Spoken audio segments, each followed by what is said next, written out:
বাংলা সংস্কৃতির সাথে হালখাতা ওতপ্রোতভাবে জড়িত। এই যে পরোটা বানানো হচ্ছে, এগুলো হালখাতার জন্য।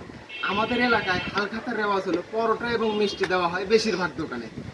কিছু দোকানে আবার ডাউল দিয়ে পরোটা খাওয়ানো হয়। সেই ডাউল আবার রান্না করা হয় খাসির কলিজা, খাসির তেল এইসব দিয়ে। কাকা, এক এক এলাকার রেওয়াজ এক এক রকম। কিছু এলাকায় আবার জিলাপি দেওয়া হয়, কোনো জায়গায় দই চিরা দেওয়া হয়। আপনার এলাকায় কি দেওয়া হয় অবশ্যই কমেন্টে জানাবেন। আগের দিনে হালখাতার রেওয়াজ ছিল পয়লা বৈশাখের দিন, কিন্তু এখন হালখাতা হয়, কিন্তু ওই পয়লা বৈশাখের ওই নির্দিষ্ট দিনে হয় না, বছরের বিভিন্ন সময়ে হয়। ব্যবসায়ী যখন দেখে কৃষক তার ফসল উৎপন্ন করছে, ফসল বাজারে বিক্রি করতে পারতেছে, হালখাতায় তার দেনা পরিশোধ করতে পারবে, তখন হালখাতা করে। গরুর ডাক্তার যারা, তারা হালখাতা করে কোরবানি ঈদের পরে, কারণ ওই সময় গরু বিক্রি করে মানুষের হাতে টাকা থাকে। এটাই হচ্ছে বাঙালির হালখাতার রেওয়াজ। অর্থাৎ বাঙালির বাকি খাওয়ার অভ্যাস এখনো যায় নাই, কোনোদিন যাবেও না। কাকা, যাবে কোনোদিন? না, না, যাবে না।